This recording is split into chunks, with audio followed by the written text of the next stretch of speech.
that word is I got it from a XTC song, this ska band that I saw when I was 16, and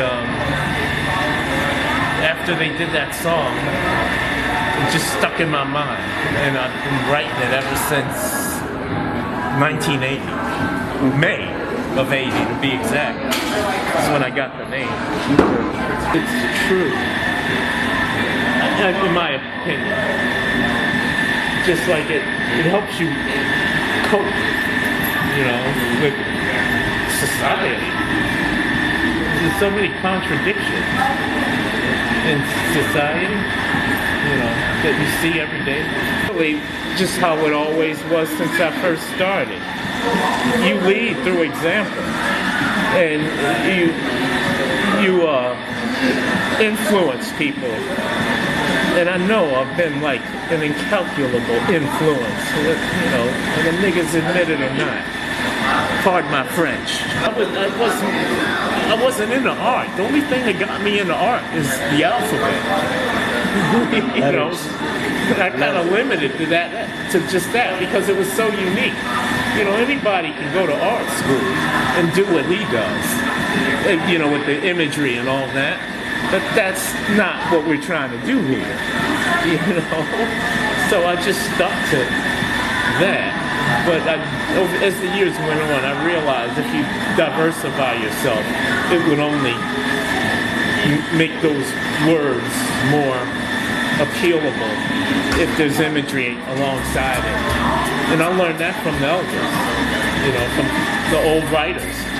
Impact is such that all that was done in the 80s and 90s created a situation where this neighborhood is a tourist attraction, and the art has a lot to do with it. It's not just kids' street art.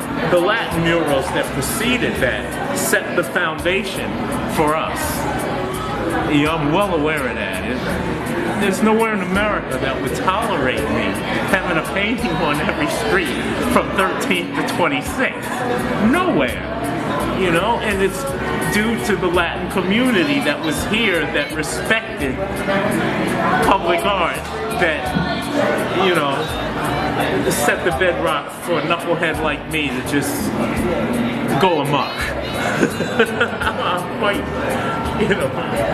And all the bad part of that impact is that the people that contributed it to making it what it is or popularizing it are getting kicked out. I was on the street, so it wasn't my highest priority, but I did get up here and there when the opportunity struck at spots that were chill enough that you wouldn't attract attention and could take your time and be creative.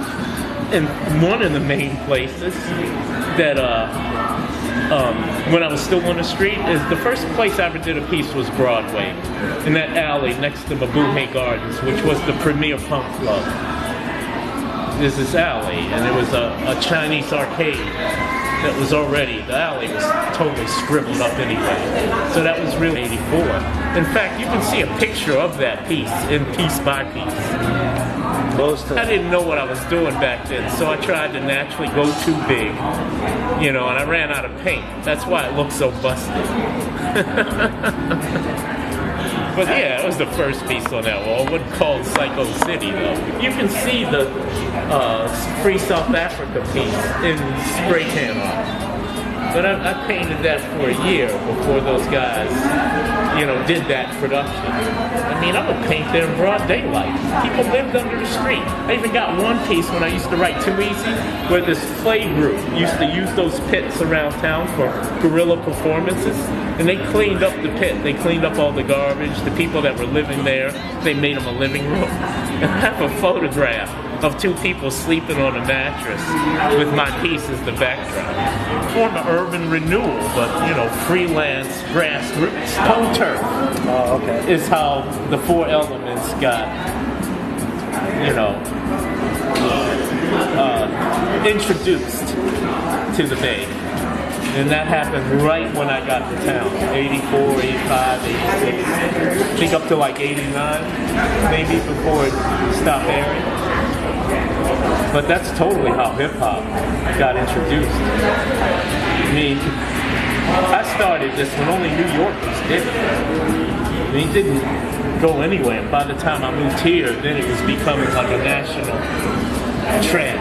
My name is CUBA, and my main object in life is to write on walls.